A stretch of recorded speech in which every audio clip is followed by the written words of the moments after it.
Hello and welcome to this very special edition for the On the Whistle podcast. I'm in Chicago enjoying a nice, cool, cold Christmas. It's been fun to catch up with some family. But as we walk into the new year, we have Courtney Freese sit down with one of the best African football journalists on the planet. That's right, Lorenz Ko. He joins the pod. And what they are talking about this week is looking at their crystal ball at what to expect in African football for those players and teams on the continent, as well as those stars in Europe. It's a podcast you won't want to miss. Tune it up as you get ready for the new year. If you're still enjoying the holidays and the festive season, it's a pod you're going to love sitting around our braai for. Thank you for listening. Enjoy our last pod of the year. We'll be back with more brilliant content in 2025. And if you want to get in touch with us anywhere, just go to our handles on social media, on Instagram and Twitter at the OTW_podcast link. You can also find us on YouTube and Facebook just by searching the On the Whistle podcast. We wish you well. Enjoy your celebrations as you go into the new year. And remember, this is your home of African football. Ciao for now. Mr. Kola, good evening. How are you, sir? I'm good. Thanks. It's been a while, but I'm happy to end the 2024 going into 2025. Having a mini one-on-one braai, or let's see how big this braai can go into 2025. I'll tell you something. This is not braai weather where I am. What's the weather like where you are? I know it's a bit weird here in Gauteng. I'm always used to, hot summers in Cape Town and the sun going down at 9 p.m. Now it's just erratic. Wake up in the morning, it's hot, and then it's raining in the afternoon. It's just very weird. But yeah, we're coping. We're preparing for some big continental football coming up in the next few weeks. Absolutely, and big continental football is what we'll be talking about. So listen, looking into our crystal maze, looking into our ball, looking into 2025, the new year coming ahead, are there any African stars that we need to start aligning ourselves with or keeping an eye on that are going to make a massive impact? What are your thoughts? Look. I mean, for me. Look, I think this year's actually been one of the years where I've watched European football a little bit more, with a focus on, some up and coming talent from Africa as well. But I'm also going to get to some continental names as well, because I saw after the CAF Awards, there was many people saying, this is kind of unfair. Like it's always the European-based guys that's getting the massive recognition. Even though I'm sure we'll get into that, but I think from a European perspective, we can't overlook somebody like Amad Diallo, Manchester United now. He's been on fire since Ruben Amorim. Even actually Ruud van Nistelrooy's little short interim stint, he was quite good. He showed glimpses of that potential last season, but now it looks like he's going to crack on. And the reason why I'm looking at him as a very special case for the 2025 year is because Amorim, he obviously caught my eye because of another African player named Jenny Katamo. He's from Mozambique. Very, very similar profile, left-footed winger, diminutive, very technically gifted, got lots of flair. And the funny story is, I know Jenny Katamo because he didn't make it here in the PSL. He came here on trial at Sundowns and at Wits, and they said he's too small. But he's talented and whatever. I can even show you guys if when you're editing, there's a picture of him and Elias Palembe at Starrock Park. And this boy went on and he ended up playing for Sporting Lisbon after being told he's not good enough in the PSL. And he really went from a peripheral player, kind of like Amad Diallo, and he went to become one of the first names on the team sheet, playing in that exact same role, that left-footed winger, but playing as a right wing back, as an attacking midfielder, kind of a hybrid role, depending on what the tactical system requires from them. I think, Ahmad is definitely going to profit from this new coach. And then also there's a guy named Elias Ben Seguir from AS Monaco, a wonder kid, 19 years old, a regular in Ligue 1. I think he can feel hard done by to be overlooked for the young player of the awards in CAF. He's really done well for Morocco as well, and I think he's going to push now into it. I think he's going to take it personal that he got omitted from that Lamine Camara, I think it was Konate and Konata, yeah. Osman Diakite. They're exceptional talents, but I think maybe they just had a little bit of an edge of it because they had a good AFCON. You know what I mean? So yeah, Ben Seguir is going to be one to look out for. So I think those are the two European-based players that I look at. On the continent, there's a lot. I could also be biased and name all these South African young, exciting players, which I know you know much about. But for the sake of keeping it quite neutral, there's a couple of names that I've listed even. There's Mohamed Kone, is going to be a star in the under-20 AFCON in Ivory Coast. He's playing for ASEC Mimosas. Very good midfielder. And then Ibrahim Dosso is a 15-year-old, also from ASEC Mimosas. We saw Karim Konate destroying the Ivorian Premier League and also CAF Confederations Cup, and then going on to Salzburg. He's one of the young player nominees this season. I think he also won it two seasons ago. He won the Young Player of the Year for CAF. So Dosso is a 15-year-old. He's already in the first team. So I think it's a matter of when he turns 18, he'll be in Europe. You know, the Europeans teams like in France and Belgium are catching these West Africans like Pokemon these days. They're like just, you know, if a 15-year-old is playing first team football, he's going to be chased by the top clubs. And you'll be able to see him in the Confederations Cup this season already. And then I have Amanala Memish, the 20-year-old goalkeeper from Esperance. I think a lot of people saw him last season when they went to the final. He's going to have another exceptional year. And Adama Koulibaly, an 18-year-old from Mali, he was playing for Al Hilal, which I'm sure we'll also speak about a little bit later because they've been one of the impressive teams in the Champions League. So there's just a brief thing of the young talent to look out for. And I'm sure 2025 is when you're going to hear a lot of these names more regularly. You know, you talk so in-depthly about players here, Lorenz, and you've also touched on the Champions League. Now, the Champions League is an intensive competition coming to conclusion in May. So I've got 3 questions more or less around the Champions League. So just expand on it in the way you would like to take it. So the first one I'd really like to know, talk to me about the teams you feel are going to be the big hitters, the ones to be a bit wary about, and also your prediction on who you think will win this competition. Yeah, this is a very interesting one because I previewed the Champions League like on my YouTube and stuff. And one of the groups, I think, was Group A with Al Hilal, MC Alger, TP Mazembe, and Young Africans. I thought that was probably one of the most competitive groups that we had in terms of, people that the teams are quite equal. And I was like saying, it's crazy to think that in 2024, a Tanzanian team like Young Africans could potentially be one of the favorites of this group. But things haven't really worked out in that way. I think they lost their first two games and they were on the verge of 3 straight losses. And then my good friends, Ziad Ramovic, who took over from Gamondi, they equalized in like the 93rd, 94th, 5th minute in Congo against Mazembe to give them a lifeline.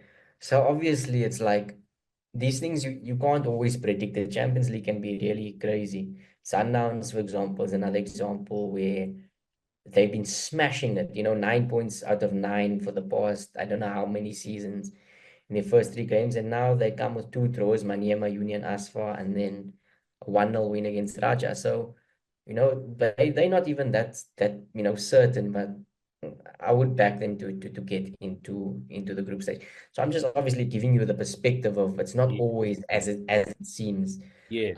Hilal in that group, everybody knows Sudan's having a major problems, civil war in the country, no football there. So Hilal and Al Miraf, the two, the Chiefs, the Pirates, the Wydad, the Raja, the Samalek, the Al Ahly of Sudan. They joined the Mauritanian Premier League. I'm sure many of you have touched on it before. And they're doing quite well there. Obviously, just to have a competitive type of football for the Champions League and just They need, yes. yeah, it's something that they need. And it's good for Mauritanian football to have 2 massive names. Like people underestimate how big these clubs are, not just on the pitch, but off the pitch on social media. If you talk about Hilal, you're going to get lots of followers. But besides the point, they 3 wins from 3. The only team in the Champions League this season. Ibenge is obviously has a chip on his shoulder. He feels that he's criminally underrated, which I agree. He is criminally underrated for some of the work that he's done. And I think, now is the time, to step up.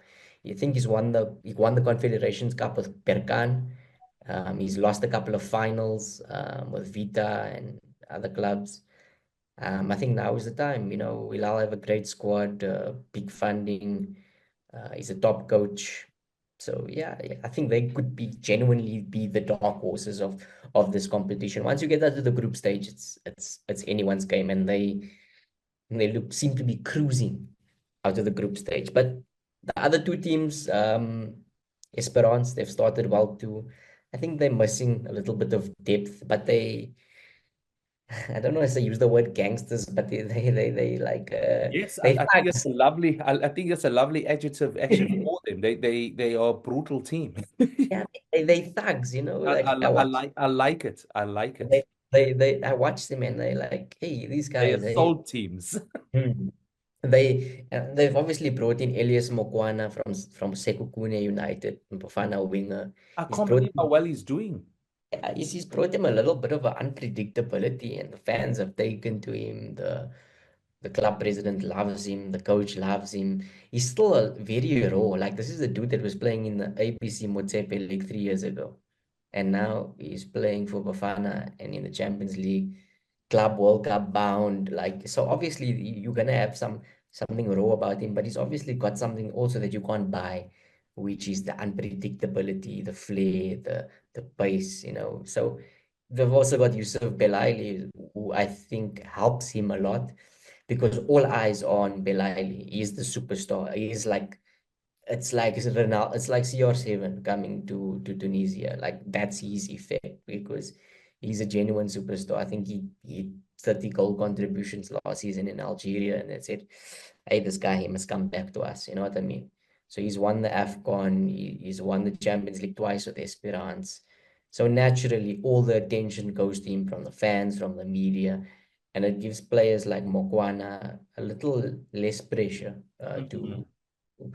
to deliver the goods. So both of them have been very good additions to a very organized squad. They've got a Romanian coach who is seemingly a disciplinarian, good tactical background, worked in the CAF, big pedigree in his home country as well. Not like one of those plumbers that can't show you a trophy or whatever. You know what I mean? The guys with you look at Courtney, these guys in the PSL, with the backwards cap like this. You know exactly what I'm talking about. You know what I mean? So this it's not one of those guys. So Esperance, and then obviously Al Ahly. Like, we can't not talk about them as well. But we speak too much about them. But just everybody knows they're gonna be the top four, if not final, if not the winner. You know what I mean? And we don't need to expand on why that is. Listen, I love the fact that you got the backward cap in the PSL. I don't know how this happens. I really don't know. The PSL is not what it was when I played in it. The PSL is a highly decorated, full of money, impressive league now. The Yeah, dominating league in Africa. It deserves its respect. yeah. Yeah, no, look, I mean, there was just a few occasions where these Eastern Europeans were coming in and be like, who are these guys? You know what I mean? And I think that's given a lot of very good foreign coaches who have come into Africa, and South Africa particularly, a bad rep. Like, just because there was these two, three, maybe four, five guys that were terrible, doesn't mean that all of them are terrible. Because in retrospect, I think a lot of our people overrate our league, like our general public overrate our league, overrate our coaches, because look, we have good coaches, right? We have decent coaches. But can we name 10 top coaches from South Africa? And I don't think we can. You know what I mean? Can we name 10 top Top coaches? coaches. It's Well, like, I'm thinking Pizzo is top coach. Roland is top coach. Gavin is a top coach. Can we name 10 of those in our league right now? We I can't. don't think you could, but what I think you can say is that there are coaches going in that projection. moving in that Yes, direction. for sure. Coaches that are making wonders, working um, without the resources that I would say these top coaches you're talking about currently have. Shoestring budget.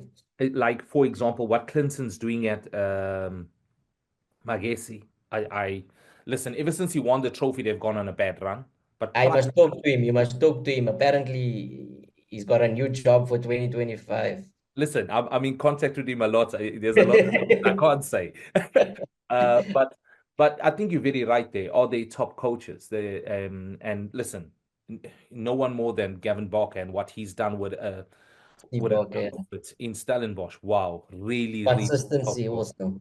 Oh man, and don't not forgetting Eric Tinkler as well. There's another very good manager.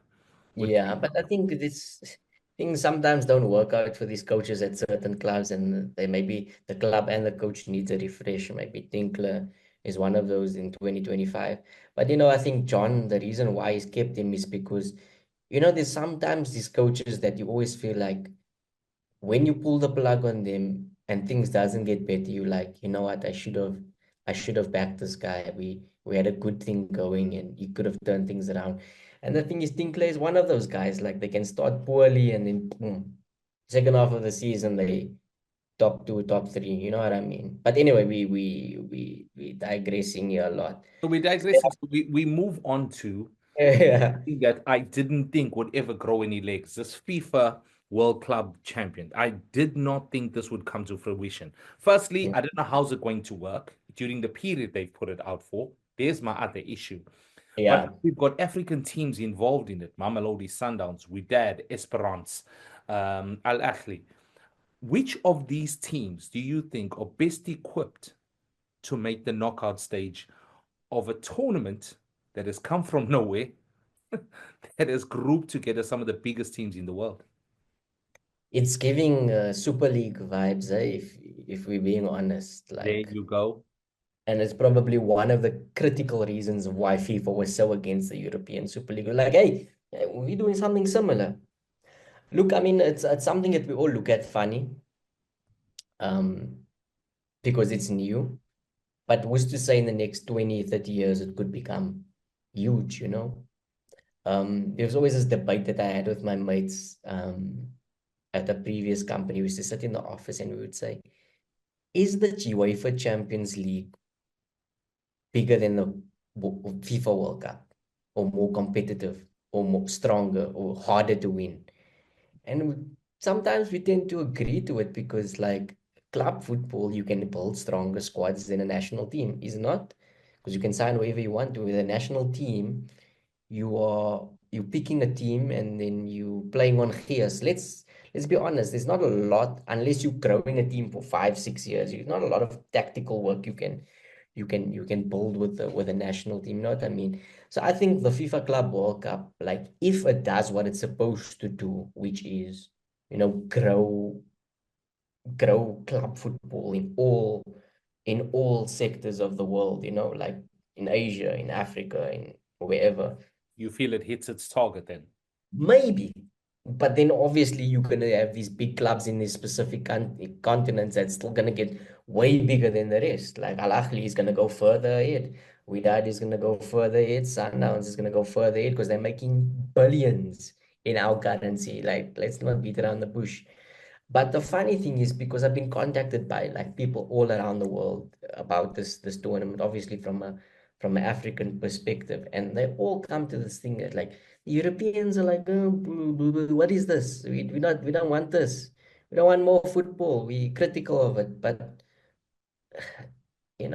let's see how it goes. I think it can be a potentially a good tournament. But to answer your direct question, because I think we should actually speak a lot more holistically on what this can be, what it means for future football.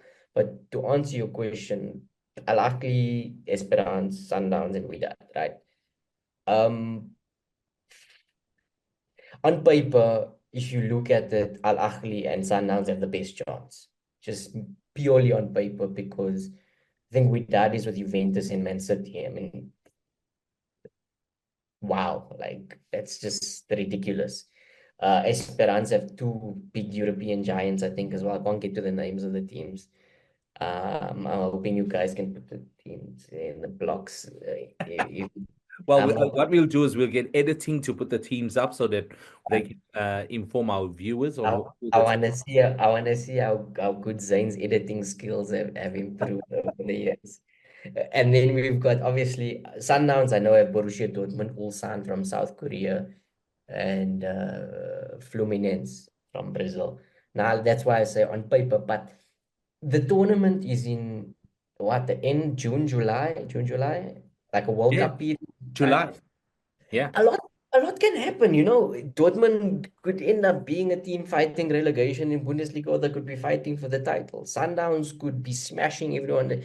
They would go into the Club World Cup as African champions, or they could have a flop season under their new head coach, you know. Widad could be flying under Rulani, or he could be sacked. Esperance, like a lot can happen. Al Ahly as well could go on a run of 5 games without a win, and poof, Kola is gone. You know what I mean? And So it'll be. let's not forget to take into account the footballing calendar. Yeah, these guys will be smashed because we still have international football break in March as Thank well. you. World Cup qualifiers. Thank you. And then you go into a Club World Cup after, like, you know, that period of Nedbank Cup final. I'm just making from a South African perspective because it's Yeah. easier.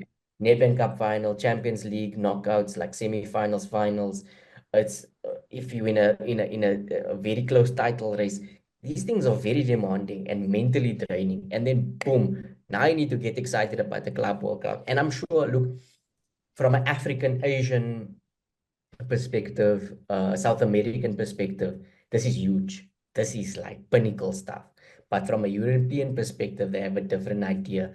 But I also think because it was disrespected by FIFA themselves, because look at the Intercontinental Cup and the previous system of the Club World Cup.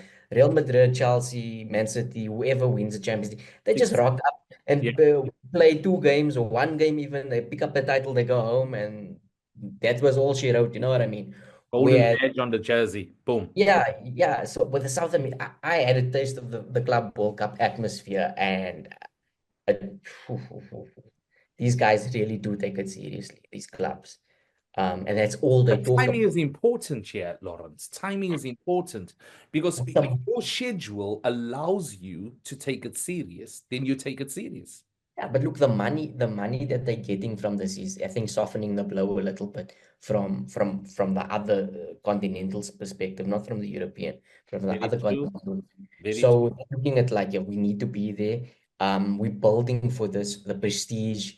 The players are excited to be marketed on this type of platform. So look, yeah, these South Americans, like they pack the Asians, the South Americans.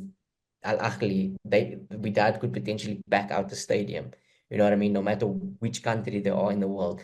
Maybe not so much a South African team. Like, because like I was saying, when I was there in Abu Dhabi, like there was probably 40, 50,000 Palmeiras fans in the streets before the game, singing and chanting. So they really take this thing seriously.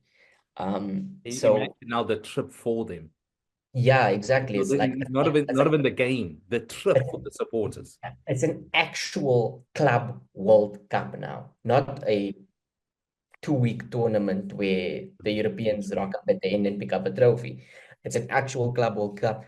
Look, I mean, the destination of USA and stuff, that's a bit, it's so big. Traveling, it's a bit difficult. I think it's going to be a bit difficult. But in the greater scheme of things, I think it might be an interesting tournament because there is a level playing field. And if you look at, let's say, Chelsea, I think you're a Chelsea fan, if I'm not a Liverpool fan, Liverpool fan. Gosh, don't ever make that mistake, Lawrence. Sorry. Don't But be. look at Chelsea. Chelsea's Yeah, a good no, example. I'm a Is a good Liverpool supporter. Chelsea is a good example this season. If you look at them in the UEFA Conference League, right, they can put out 3 different squads, right? Absolutely. They played a number 10, Vega. I know he's a natural number 10. He was playing centre back, and they still, you know, roll over the teams in the Conference League. You know what I mean? So whereas Juventus, Man City, you'll probably find those fringe players, playing in one or two of these group games, and then, You know, if they need a result in the final, they'll play their strongest, and they'll get the more, you know, the superstars in the latter stages of the tournament. Because you So must remember as well, you'll be looking at potential coming into pre-season period for European teams. yeah, and then you have So less. I get your point where you say, listen, later on in the tournament, later stages, you start blooding these big hitters who are needing their sharpness, but But sharpness. they need to be there. But they need to be there. And from a human factor, it's crazy. It's Like, unbelievable. Yeah. yeah. But I mean, if you might be at that level, like you like a Mbappe or whatever, or Bellingham, maybe you can have an agreement with the club and you say, give me an extra week or two, and then I'll come. But then yeah, It's a tough one. It's a it's a tough schedule. one. It is. I hear what you say about the money, but Mm. I got a funny feeling the schedule beats everything at the moment because the scheduling of this tournament is what's going to make it difficult. It's a Club World Cup wanting prestige. The calendars can't be aligned because of the temperatures, so they can't be. Mm. It's Mm. such a difficult one, but we wait and see. We wait and see. Yeah, I Um, think it's like, for example, when we complain about the World Cup in Qatar, off the field, there's a lot of things to complain about the World Cup in Russia. There was a lot of things to complain about the Saudi World Cup, but we watched it and we enjoyed it. End Very of. true. Very true. I mean, So so thinking about tournaments now, the mm, AFCON's coming up. This is where your bread and butter is going to be. Your traveling stories of the last AFCON or legendary. We spoke a lot during your traveling in Ivory Coast, Morocco, beautiful country. Next AFCON taking place at a time in the year. Can you give us your top pick to win the tournament? yeah, it's that AFCON's gonna be like a birthday to me. Festive greet. So my birthday is in 2 days' time on the 22nd of December. Oh, Uh, there you go. so the AFCON Happy starts. futuristic birthday. Yeah, so the AFCON starts, I think, a day or two before that. So it's going to be interesting. But yeah, Morocco is hosting it, and I think they should be the favorites as hosts. They haven't won it since the 80s, if I'm not mistaken. Um, and I think it's another, fairy tale like type of thing, like Ivory Coast being host and winning it. But there's a lot more expectations on Morocco than there was on Ivory Coast. There's huge pressure um, because of how things have been building up and how much, eyeballs, all the things that they're doing right compared to the rest of Africa. You know what I mean? Look, they're not perfect, but they're doing things better than 90% of the continent, right? Facility, Um, firstly. Yeah, the facilities, the players that they are getting to play for Morocco, like Brahim Diaz, Ben Seguir, these guys that could, potentially play for Spain or France in the future, like it's no mean feat. It just shows you that they've got massive ambition and pull to say, hey guys, hey, you can come play for Morocco. We're gonna host the AFCON. We're gonna host the World Cup with Portugal. We're gonna be a superpower in world football. FIFA is opening up a headquarters here. You know what I mean? There's a lot, but that comes with expectation, right? So, but I do think that these players are high level. If you're playing for Madrid or Monaco or Bayern Munich, or Manchester United, you can handle this type of expectation. Um, but then you see how Bafana beat them in Ivory Coast, and then you ask yourself, hey, but yeah, Morocco, if I had to So put down, I'd say Morocco that are your choice. We hearing it here first. We're chiseling it in stone. The man is called Morocco. I always call Morocco. That's my team as yeah, well. but Senegal and Ivory Coast also have very, very, very good squads and young top players coming out. Because remember, like I said, like the World Cup is in Yeah. 6 months' time. This is in 12 months' time. So there could be like some superstar that just pops up, boom, out of nowhere. And there's a lot that can happen, especially for Senegal and Ivory Coast, because they've got good. You're talking about countries that have a talent pool of over 100 to 200 players that are fighting for the national team. You know what I mean? This is Yeah. not Ghana where I can name the 23 that's going to go to Morocco. You know what I mean? This So is talking this. about countries with talent, talking about Mm, countries with deep talent pools, the CAF Awards were held last yeah. week. And Mr. Lookman won the top trophy. Now, I myself am shocked by his achievements over the last 12 months. Mm. Absolutely shocked. Why do you think in Europe and in Africa he's been so successful, yet in England he really struggled? He was a wonder kid, like when he came to, I wouldn't say wonder kid, but a proper prospect when he came from I to would go Everton. with that. Yes, Yeah, with Charlton, like you know, absolutely. like your Ivan Toney's came to Newcastle. He came to thing, and he looked a good player. I think physically the Prem was maybe a bridge too far. Also playing mud football, it's under certain coaches, it just didn't suit him. You know what I mean? He went to Leipzig. I think he had a little bit of success at Leipzig, but then it was a game that suits him, fluid football for a 4-2-4 formation or 4-2-2 formation, whatever. So talented player needed the right environment. And if you look at Atalanta and how they've taken these outcasts, like Zapata was a floating nomadic player, he became a superstar there. 100%. Ilicic, the same. Ticket Elare, he didn't make it. He was a wonder kid in Belgium. Bridged too far to go to I think AC Milan. He goes to Atalanta with less expectation, where you know you are a first choice player. I think that is one of them. As a former footballer, you would also know this. One of the biggest things for a footballer is knowing I am going to be in the starting lineup. Yeah, That it's that is, belief. It's that belief yeah. that I'm part of the group that needs to make a difference. Exactly. It's like, I'm being relied on. I'm gonna train well this week and I'm gonna be in the starting 11. And having that clear perspective of where you stand with the club is so important. You know what I mean? Even a player that can reach that level, we've seen like Dele Ali, and now all of a sudden he is nowhere. You know what I mean? Right place, right time, right coach, right environment, and having the confidence in your abilities. Because in an English perspective, you also know there is thousands of talented players that will never make it because of this variety of factors. But yeah, I think in the, I hate to say this, but in the absence of anything better, he was a worthy winner. You know what I mean? The thing I like about him, Lawrence, is the story, if I'm being genuinely honest. Mm. There's so much elements of failure in regards to him in this professional. I And just thought It's he'd not, be. it's not, it's not one of those It's not one journeys. of those. It's almost you know, Yeah, an yeah, up-down pattern where there are moments of more disappointment than success. And then all of a sudden, people are talking about him. He goes on to score a hat-trick in the final. He then goes on to do well for Nigeria. He then goes on to continue smashing in goals.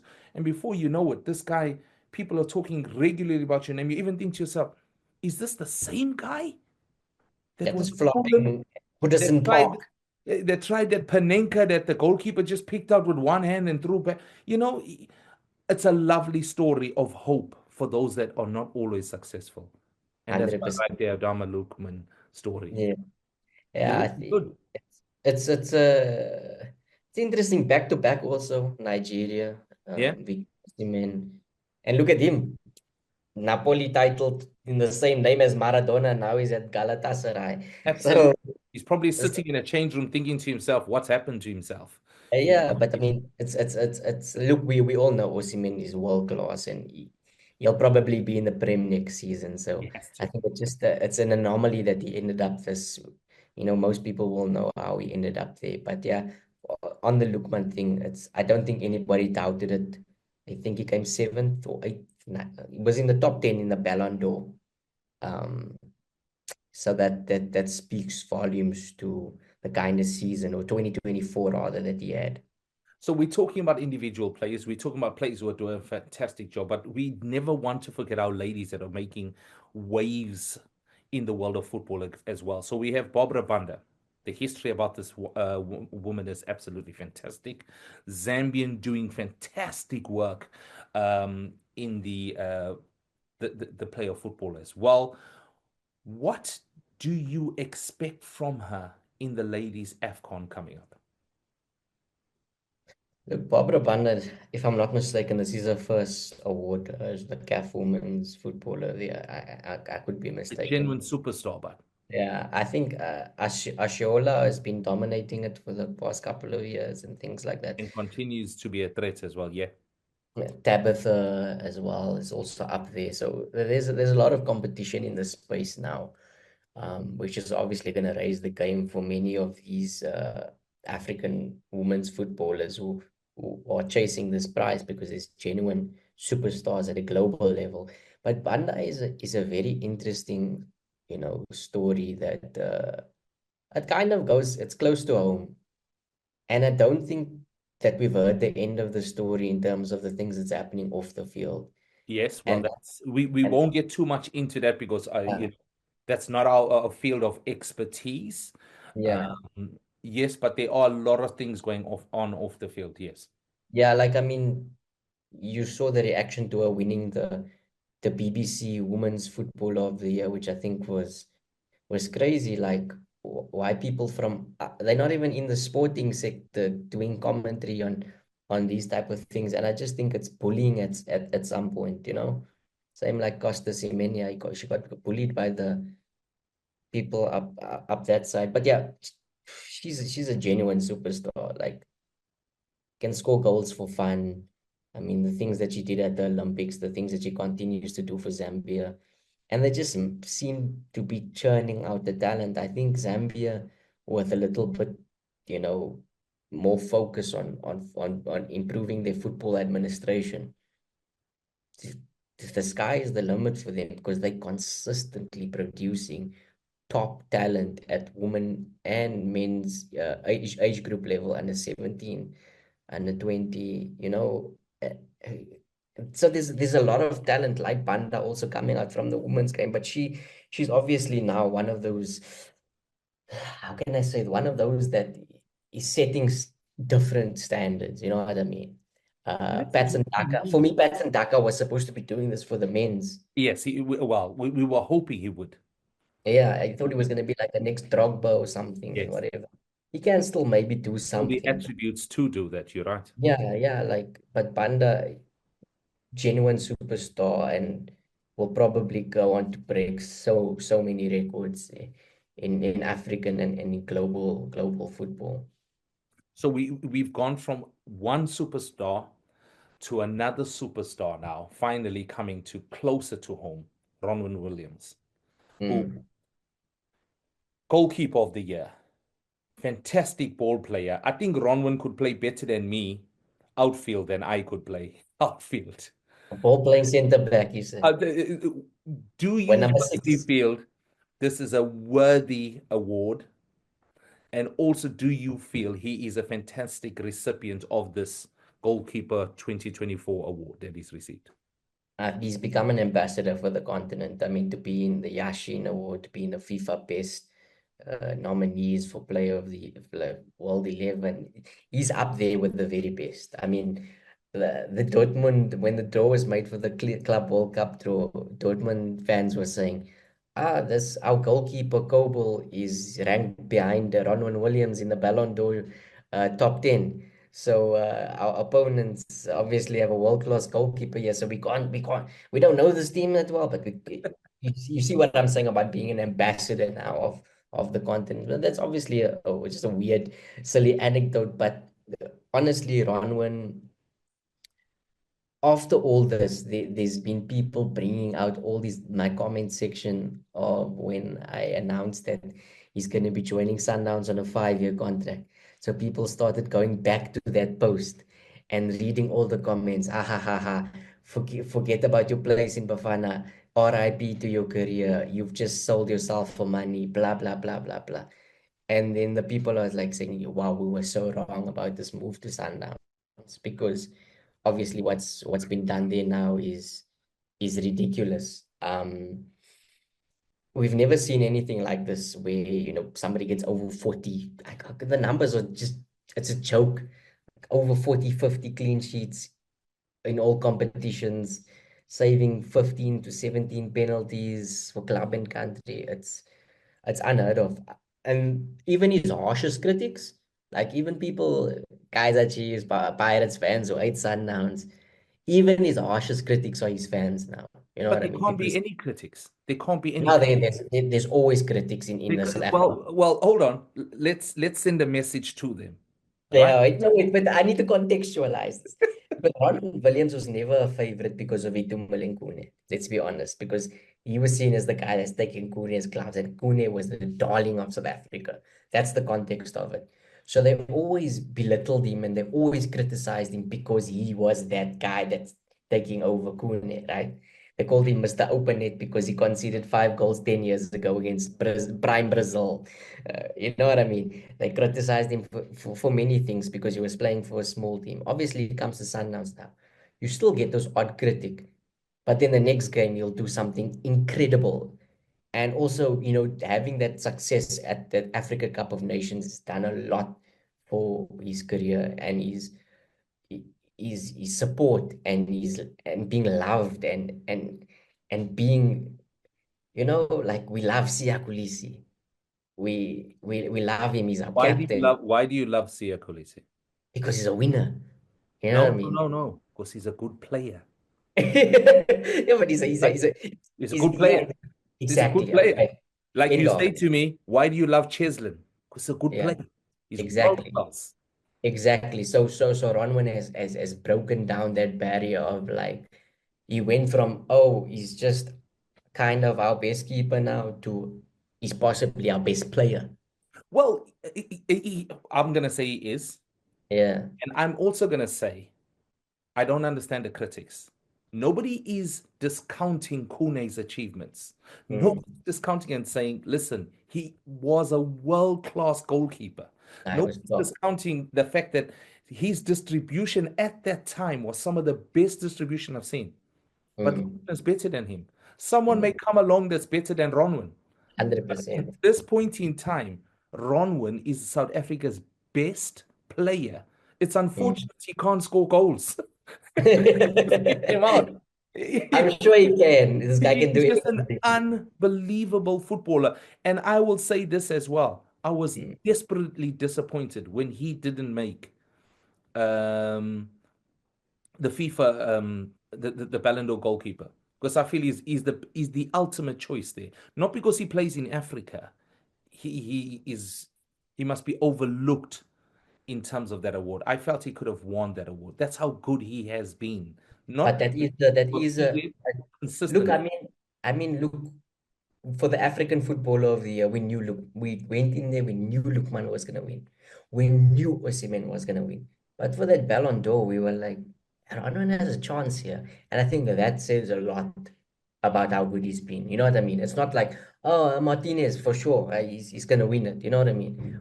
People were looking at it and like saying, we don't know who's gonna win this. There And I you think go. that is all we need to know about how good he's been in the last, few years since he's joined Sundowns. Absolutely, man. I think he's like I said, I'm sad I'm happy he plays in goal, but I'm also sad he plays in goal. He's such a good ball player. And it's so nice to have someone like that because I remember when we interviewed him, you were still at Supersport. It was just so nice to talk to a guy that had no airs and graces about his profession and how grateful he was to the coaches that helped him get to that point in time in his career. We wish him nothing but the best moving forward, man. And So humble as well, eh? yeah, and you've used the word 2 or 3 times here, Lawrence, a great ambassador for South African Mm, football. Mr. 100%. Kohler, that is us. We've spoken about AFCON Club World Cup, Banda, Williams.